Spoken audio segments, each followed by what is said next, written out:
Sir Dawson, welcome to Mint. From one podcaster to another, I'm very excited to have you on. Thank you for making the time. Yeah, thank you, Adam. It's great to see you. It's great to see you too. We first met at ETH Bogota. I think we were getting snacks. I think it was like the Friday. Oh, you're also repping the shirt. Let's go, or the hoodie. Respect. I have You the know it. socks with me here in New York, so I didn't get a hoodie, but respect. Yeah, those tube we socks are epic. I've been wearing them skiing lately. They're awesome. Dude, I found that crypto merch is best utilized at the gym or doing something active. I wear Sweating my it. I wear my Ave shirt to the gym. I wear my ETH Global socks to the gym. It is what it is. Fitwear. Fitwear. Athleisure. Athleisure. I'm in all seriousness, Dawson, I'm excited to have you on. You just made big waves last week with an epic announcement with the acquisition of Earnifi and Bankless. So a lot to talk about. This episode, I just want to really uncover your story as a creator, the birth of Earnifi, and everything in between. I think a good place to start for those who don't know you, who the hell are you, man? What does the world need to know about you? We can start there and then work our way forward. Okay. Yeah, what's up, y'all? I'm Dawson. So I'm dos.eth on Twitter. I'm a founder and I'm an engineer. And not just an engineer, I'm like a hacker engineer. So I go to a bunch of hackathons and I submit at hackathons, and I'm always trying to build open source and hackathon projects.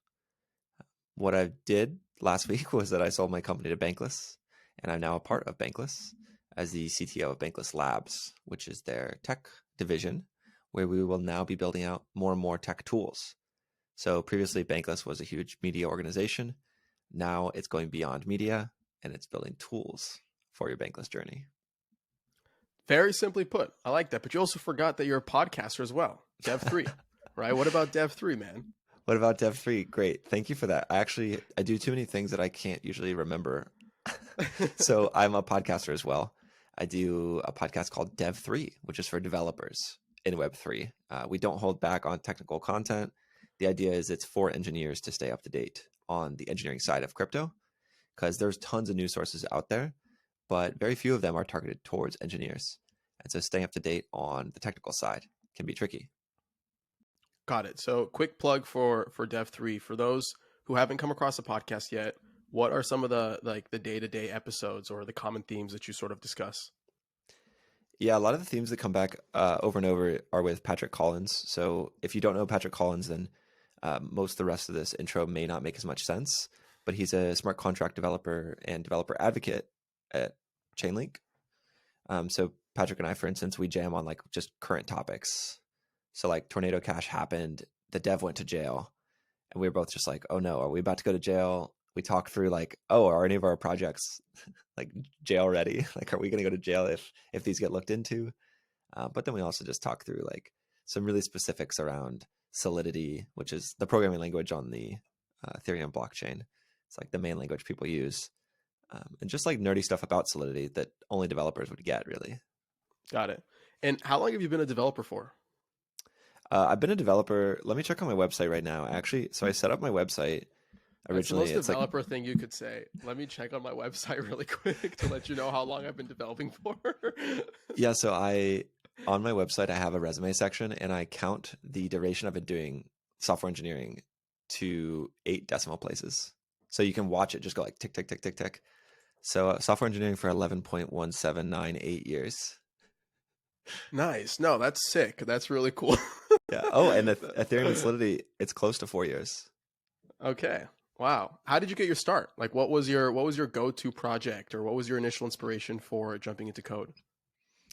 Getting into code was just like, so at first it was like a fun puzzle, and it actually started. I helped people cheat in geometry class in high school. So I made programs on my calculator that other people could just plug in and put onto their calculator, and all of us were getting A's in geometry. And like I really enjoyed having users right away. So for software, like I'm not the kind of person who likes to just build in private all the time. That's something folks will know if they follow me on Twitter, is like I'm always posting like teaser stuff and just trying to like really share the stuff I make, because if it's not usable by other people, then is it worth making at all? Is it worth my Yeah. time? And Yeah. yes, I was helping folks cheat on the geometry test, and then Nice. No. cool. People actually pulled that into the ACT and the SAT, and that's when I like hard quit because I'm a rule follower. I was like, no, I'm not doing that. I don't like cheating. But other people took the program, and I couldn't hold them back or stop them. You would think as a hacker, you'd actually be the opposite. Like you'd be a rule breaker versus a rule follower, right? Or am I thinking about this wrong? You're definitely accurate when it comes to crypto. It's now big enough that there's people like me who are rule followers in it. I think like early days in Bitcoin, early days in Ethereum, it was just folks bucking the trend. Mm, But nowadays, like there's space to come in and be like a ethical hacker, or like, the type of hacker that competes at hackathons and is like yeah, pitching on stage and stuff instead of like hacking people's computers. That's not the got it. type of hacking I do. Got it. I think it's interesting to hear your initial entrance into code was through geometry and helping your friends with their exams and their homework. And everybody has sort of a different story as to how they got into software development, let alone how they got into crypto. From geometry, where did it go from there? Did you go into college? I mean, obviously, middle school, high school, of course. But then, did you study computer science in college, or what did that look like for you? Yeah, I got super lucky my senior year of high school. I had done, like I said, a tiny bit of programming with the calculator stuff. And my high school actually placed me into this internship program over at the Mm, National Lab, which is the National Lab in Tennessee, where I'm from, is where a part of the nuclear bomb was made for World War II. So mm, there's still like a massive science and math community there. And as a senior in high school, I was doing protein folding for cancer research, but I like literally did not know what I was doing. So it sounds really hardcore, which really helped me get a lot of stuff after this within my career and whatnot. But I was totally entry level, like just learning how to write some really basic script stuff. interesting. Seems like a very impactful project. What did that lead to next? Yeah, well, that one definitely was didn't lead to anything on its own. Okay. We like submitted in a real. I was working with a PhD student, submitted and just like, a high schooler can't write a good PhD paper. Right. Right. It definitely flopped. Right. Did you go to college though? I did, yeah. So I did go to college for computer science, but the Okay. catch that I like to give and like mention is that I actually hated it for the first year and a half and almost quit, almost switched majors. Mm, And what saved me was actually I went to a hackathon and I mm, saw that software can actually be cool and fun. You can make things that real people can use because the computer science degree just has such a great way of smashing the fun out of everything. It's just dry, it's math, it's science, it's like black and white code. And it almost pushed me out fully. mm. I feel like as an entrepreneur, you often hear either like the commentary of like schools for chumps, and if you're an entrepreneur, you got to drop out of college and go be the entrepreneur, or you actually find people on the other side of the spectrum, like they completed college, they even gotten their masters and their PhD, and then they became an entrepreneur and did amazing things. Were you the type of person that would just like ditch class or not pay attention, or did you do well in school, or what kind of persona did you play?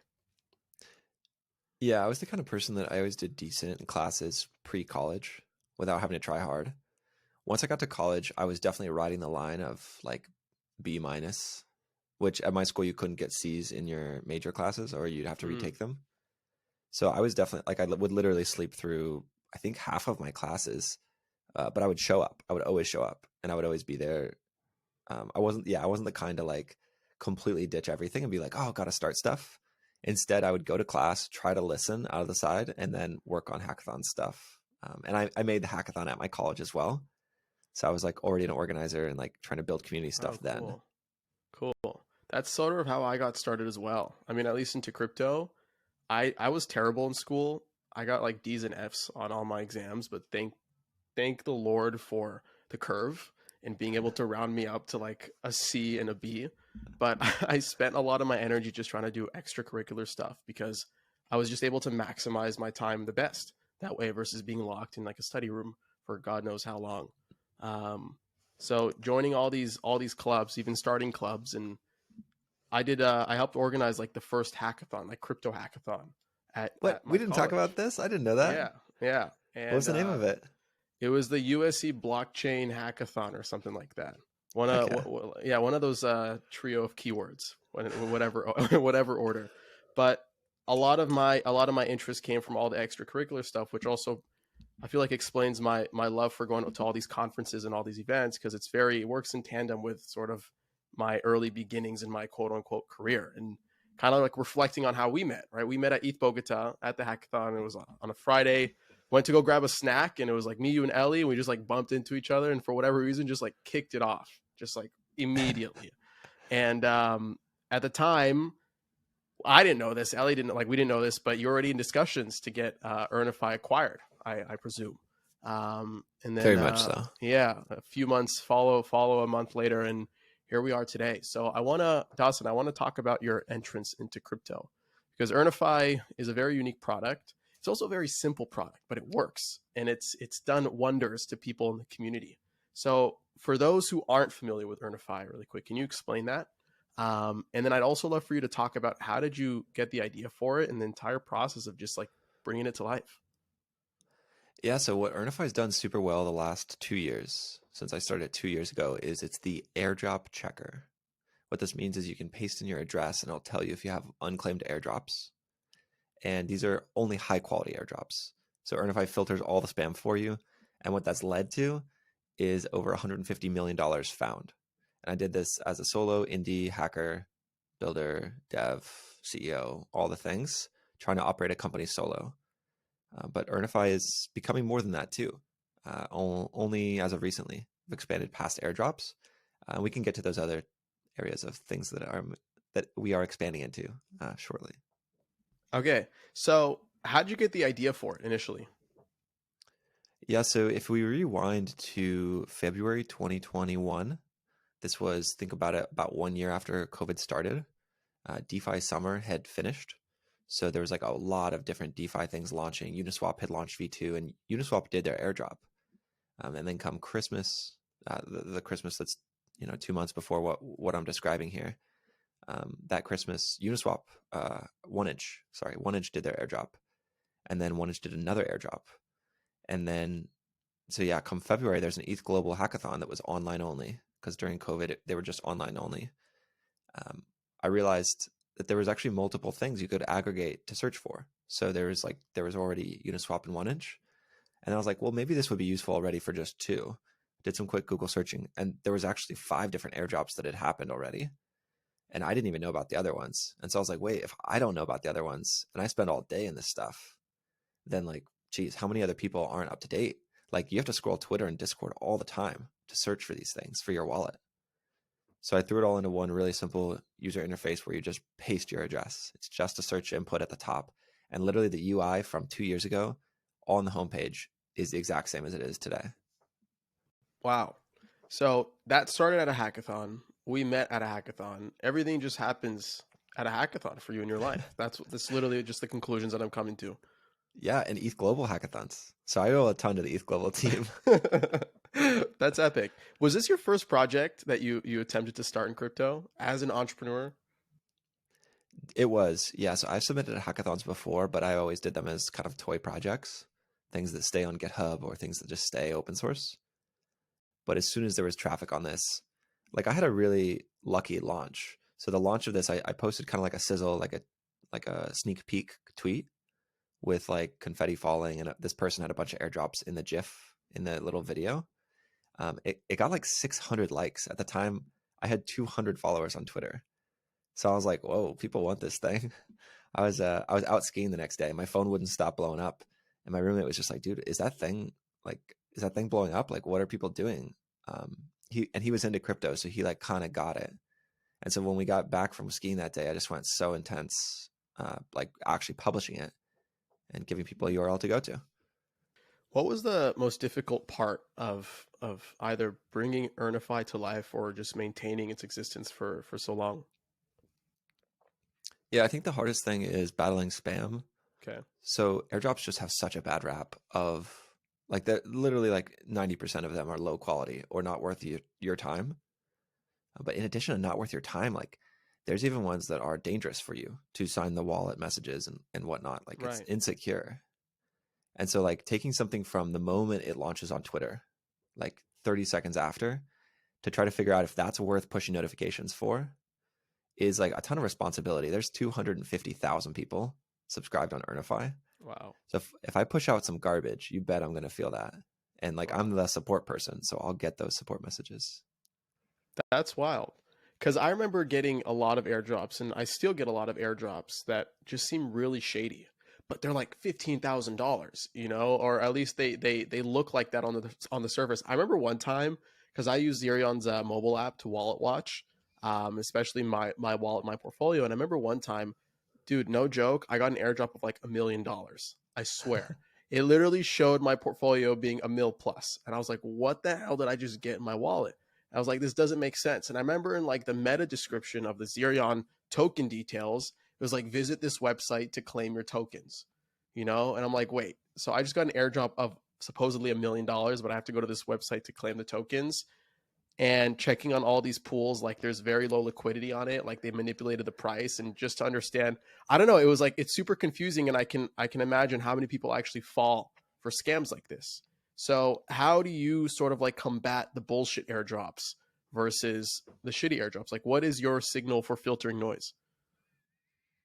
Yeah, I'm glad you used that example. That's actually such a good example with manipulating liquidity.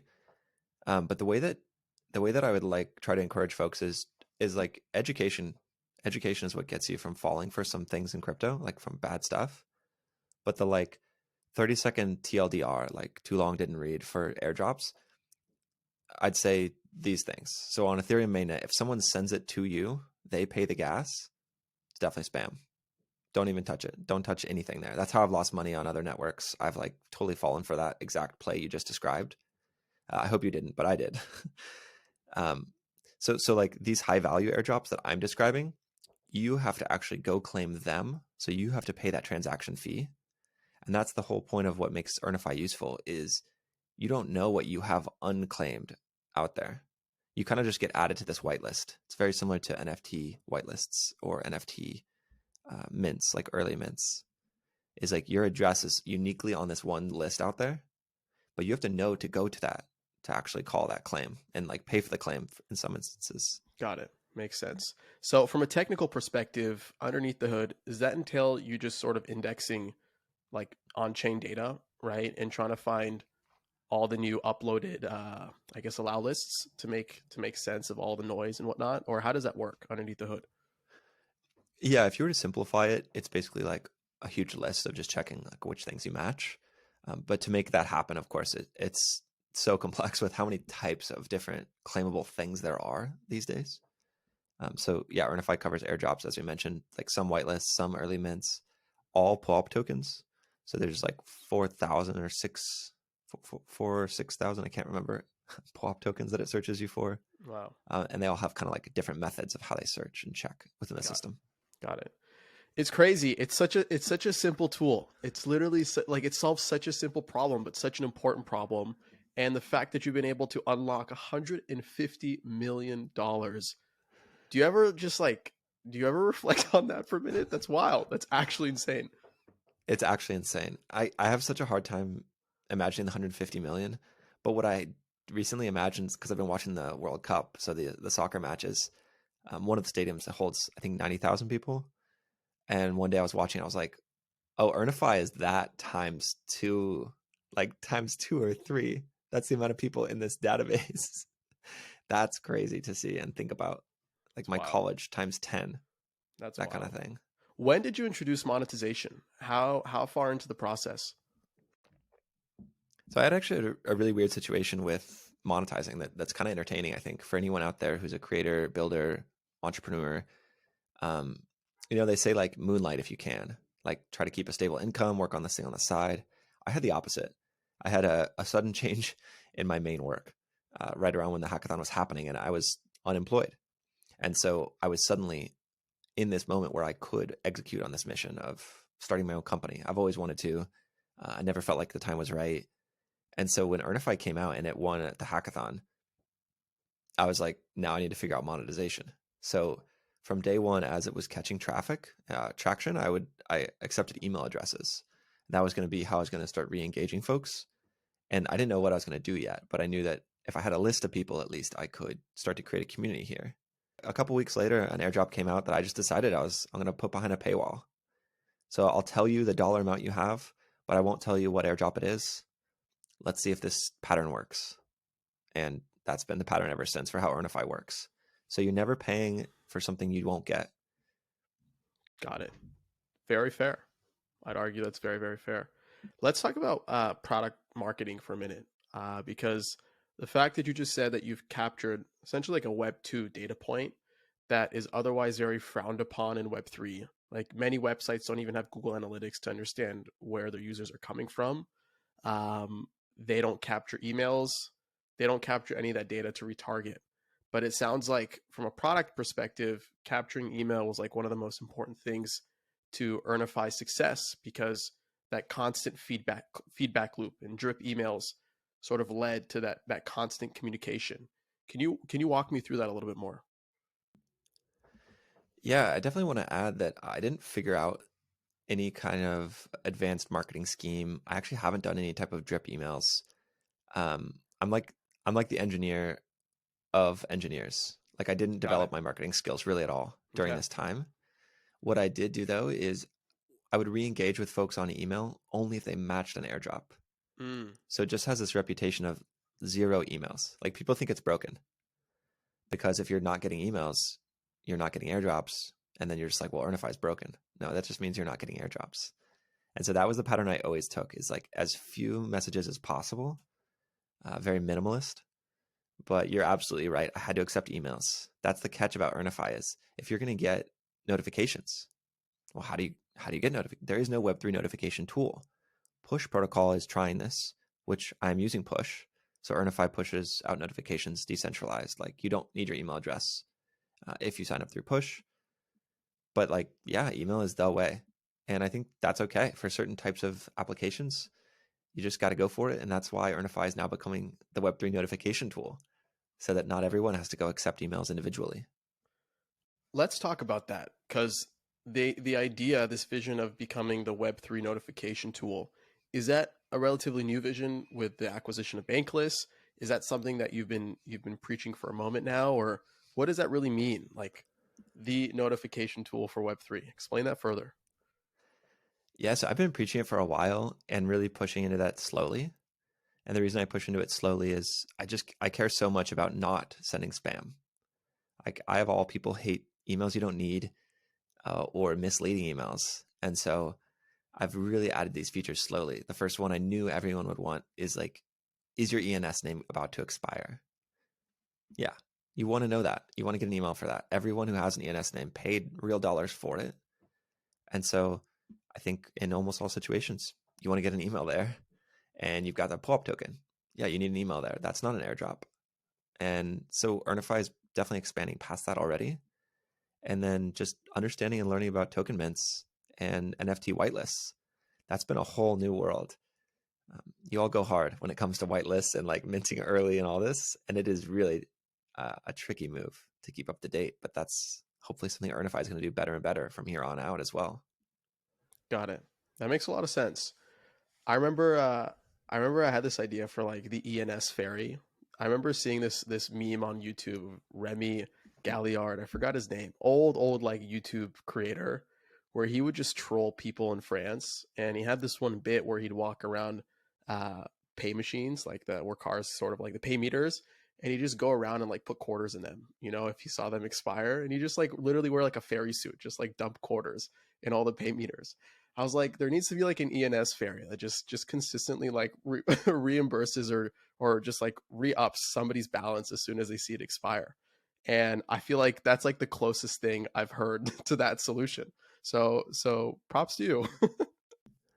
I think ENS Ferry is a pretty interesting idea. I'm pretty sure that name's actually taken by someone who Is made it? an ENS Ferry, Okay. but I love the ferry idea, and that's actually an idea I've noodled around as well. There's some pretty cool stuff that could be done for. We haven't discussed expiring airdrops, Mm, but something that folks really need to understand about these is that they expire sometimes. So ENS, for instance, it's gone forever, and when it happened, it was $8 billion. Yeah, $8 billion distributed out, and so like getting a timely notification is really important. But like, what if at the very last second there was a like Earnify ferry, and it swept the entire amount of unclaimed assets for everyone? Like I could pay for those claims. mm. That's a real possibility. But like, should that exist? I don't know yet because it was created in this way for a reason, where you had to come claim it. And one of those reasons is they don't have to mint extra tokens that are going to just not be used. So Right. like anyone who wants theirs should come get it. All the other Right. ones get burnt. I wonder if there would be a way if you're just realizing that it's like coming to the last few seconds and nobody has claimed their $12,000 airdrop.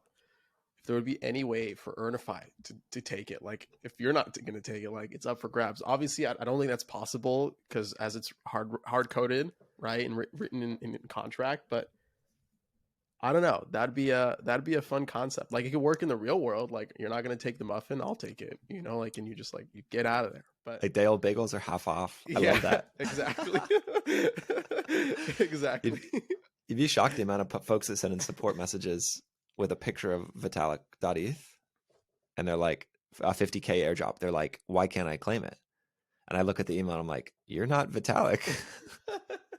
And so this is like, it's understandable. It's a confusing concept the way these claims work. But yeah, you can only claim for your address, or you can pay for someone else's, but you're not going to get those tokens. It's Right. still going to go to that final wallet. Yeah.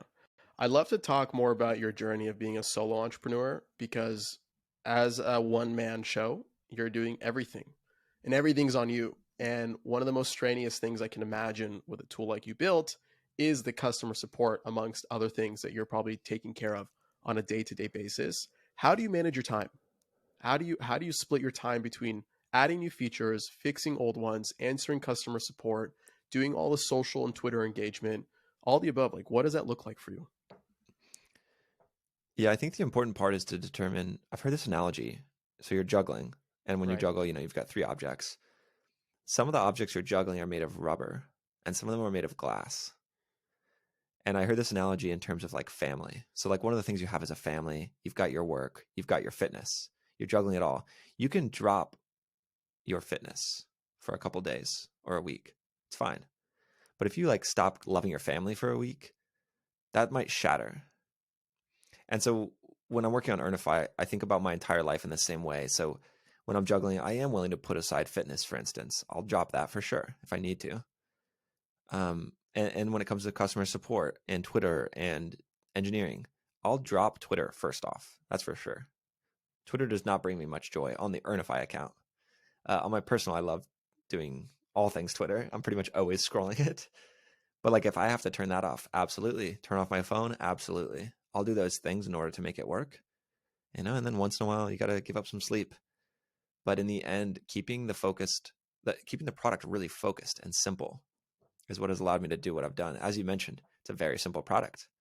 If you arrive at Earn.fi and you don't have airdrops, you'll just be like, I don't get it. What do I do now? Like this doesn't make any sense. And that's part of how simplistic this thing is. If you do have airdrops, it clicks right away, and you're like, oh, this thing just like, is this real? Like you had mentioned, Adam, that you have some on there. It's like when you arrive, you're like, oh, that was fast, that was easy, and that's what it does. It does that well. Yeah. What are some of the like airdrop best practices you've seen companies implement? Do you think that, are you asking from the, like you're announcing an airdrop, you're doing one? For example, like we talked about one where you have to claim your airdrop, where actually the most iconic airdrop, the Uniswap airdrop, was actually airdropped to your wallet, right? And then I feel like it sort of shifted from there. Are there other like best practices you've seen companies sort of exemplify when they try to reward users? Yeah, I think the best thing you could do is message me early. Okay. Message Earnify so that I can push out email notifications the moment it happens. No, Mm, that was self-serving a bit. In reality, some of the best things you can do are you can get really complicated with airdrops if you want. If you want to go down that rabbit hole, you should read about what Optimism did with their Sybil, anti-Sybil mechanisms. So I think it was Hop Protocol and Optimism both did an airdrop within a few weeks. And they actually shared this like really intense anti-bot search. They like gave out these rewards through Twitter, through the internet, to folks who found people that were trying to game this airdrop, and then they threw them out. mm. And so it was this way of giving all the real humans even more tokens, because every bot that got thrown out, they would redistribute that out to the real people. That's like next level. below that level, like what you should do is make sure your claim page works well. Make sure it's clean and simple, that folks can come and sign with their wallet, and not just MetaMask.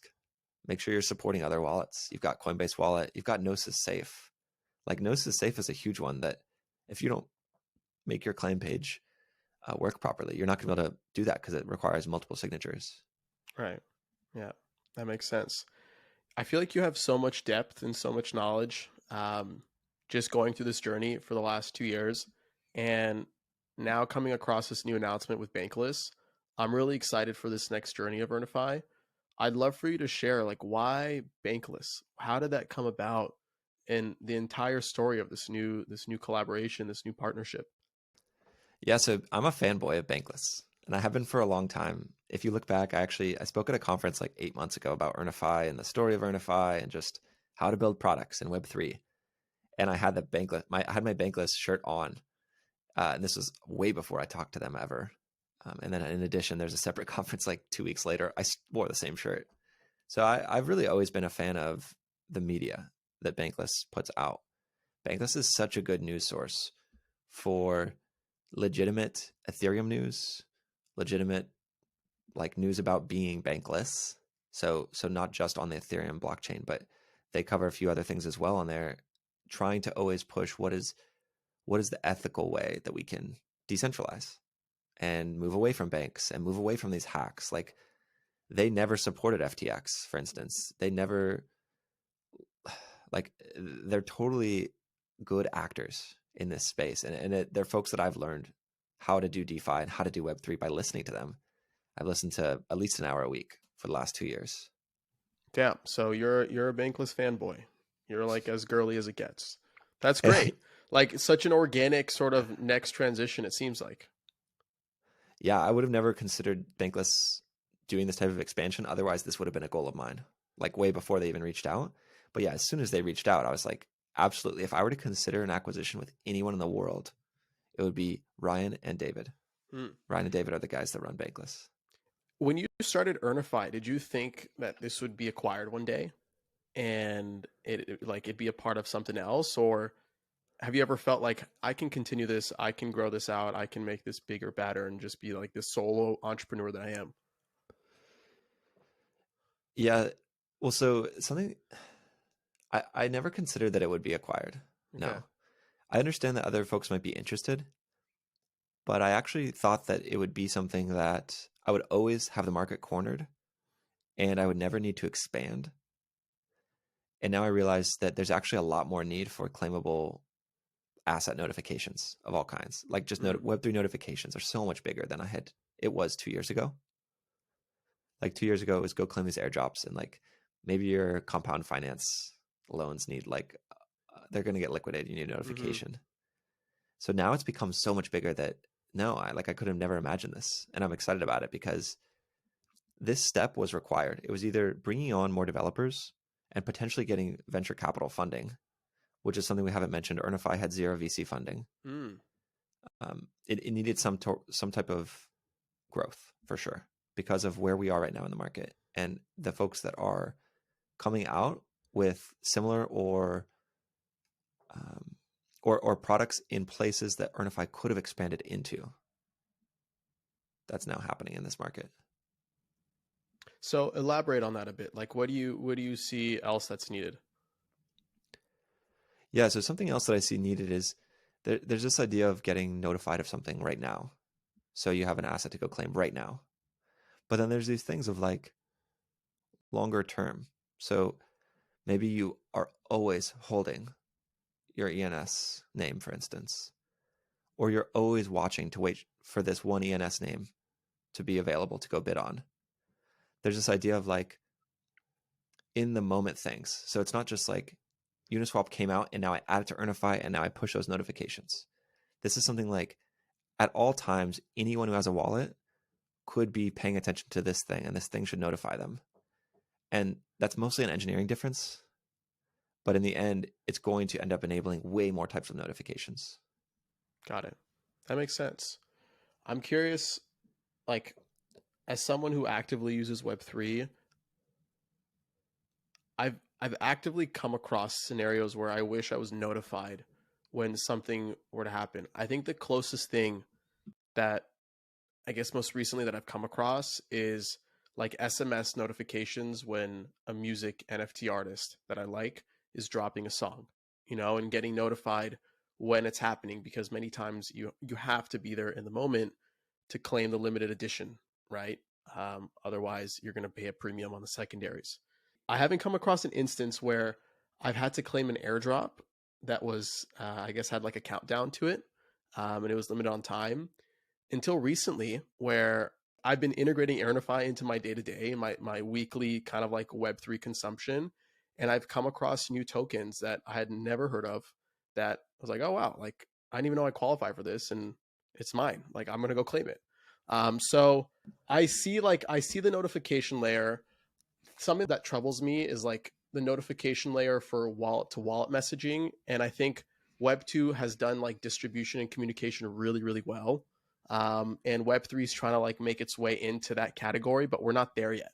So intertwining like Web2 communication tactics like email or SMS or integrating Telegram notifications, Discord notifications, whatever it may be, with all the value that's happening and being captured on chain is super captivating. Do you think there's a world where Web3 ends up becoming the end all be all destination for communications, for notifications, and whatnot, or do you think that Web2 will play that pivotal role as the industry expands? I think there's a massive opportunity, what you just said, for Web 2 to continue being dominant. I don't think we're like push protocol, for instance, or Earnifi's email system. It's not anything better than what was in Web 2 as far as like we didn't invent a new notification style. You're still just getting push notifications on your phone or email notifications in your inbox or SMS on your phone again. And I don't think there's anything wrong with those methods. Of course, they can be overwhelming, or maybe you don't have that app downloaded, so you don't get that notification. But like something that you don't always see is that Web3 is built on Web 2.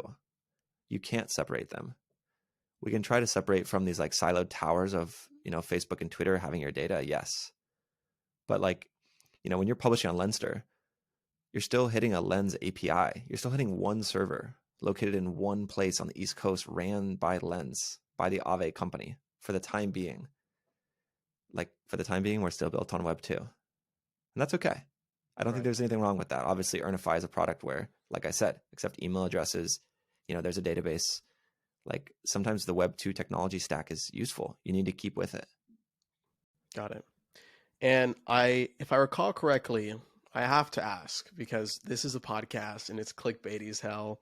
Was the acquisition amount public? Are you open to sharing? The acquisition amount was not public. Okay. And we're going to keep it that way. Is that what you're implying? And we're going to keep it that way. Yes. Okay. Okay. So I'm excited because you're on to bigger and better things. Integration with Bankless Labs, the CTO of Bankless Labs, Web3 Media, driving the future of all the cool products that are gonna come out of that vehicle. Can you share more about what the future looks like in that department? Yeah. Part of the future that I wanted to mention is I noticed that you've been doing podcast NFTs. I saw NFT podcast NFTs. We did like a funny switcheroo Twitter thing. And entirely separate, Bankless tweeted podcast NFTs like 30 minutes after you tweeted podcast NFTs. That's definitely an area that Bankless Media is pushing into. Yeah, but when it comes to what are we doing now, what is Bankless Labs going to do? So I'm the CTO of Bankless Labs. I'm hiring 2 engineers. This is huge already. That's 3 times as many engineers. Like once we've got those engineers, we're going to push into getting these notifications in more places. Super interested in integrating with wallet providers. So imagine one day you open up MetaMask and MetaMask tells you that you've got $1,000 to go claim. It's pretty useful, right? You shouldn't really need to know about Earnifi in that case if it's integrated at that level. And Earnifi has by far the best data source on all this stuff. So it's mostly kind of getting the firepower now to have these conversations with the right folks. So if anyone's at MetaMask or Coinbase Wallet or similar, I'd love to speak with you because people deserve their notifications. This is their money to go claim. I feel like you have some level of autonomy and leadership as a CTO. It's still very young, the department, so there's a lot of fresh ideas, a lot of fresh energy. Did you come, or are you coming into Bankless Labs with a specific vision yourself, or is it kind of like the entire team was like, all right, we have this vision, we need more technical help to help execute on it? Like, what is it a combination of the both, or how do you look at it? Yeah, it's a bit of a combination of both. Ryan and David are the best marketers in Web3, some of the best marketers in the world. And just like how big of an empire they've built is like they know how to drive eyes to things. And I know how to make early stage products. That's what like I've always done at hackathons.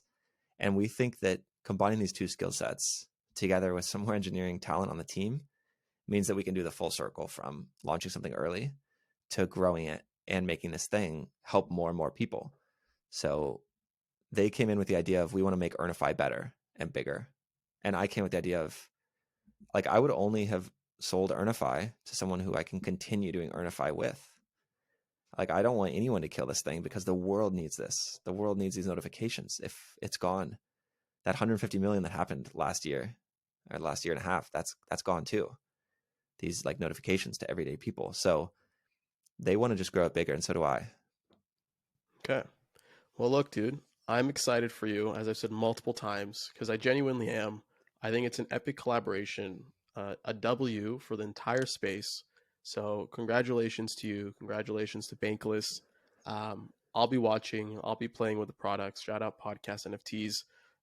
Before I let you go and we wrap up, Dawson, anything that I missed, anything that you'd like to shout out, or anything you'd like to cover before we close it down? I didn't have anything on deck that I was thinking about, but I do want to encourage folks to go be active and have fun in Web3. So if you've gone and been a collector for a while, maybe go try minting something. I actually minted just yesterday. After talking to you, Adam, I minted on Zora and practiced like getting the revenue back and claiming it. And I added Nice. notifications on Earnifi for unclaimed Zora treasury assets. Like it is a complex world out there, but you don't have to know everything. And no one knows everything in Web3. Like I spent all day watching it, and yet I didn't know about the unclaimed Zora treasury stuff till yesterday.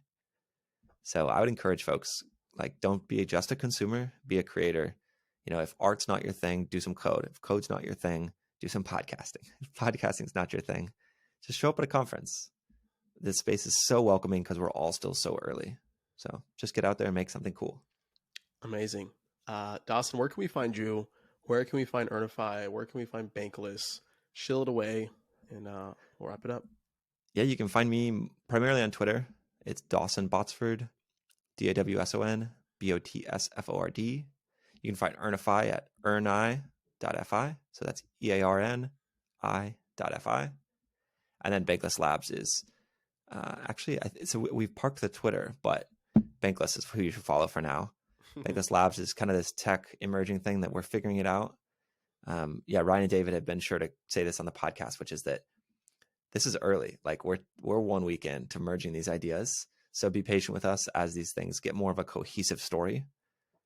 For example, the Bankless membership and the Earnifi membership are still separate. That's because a week ago they were separate companies.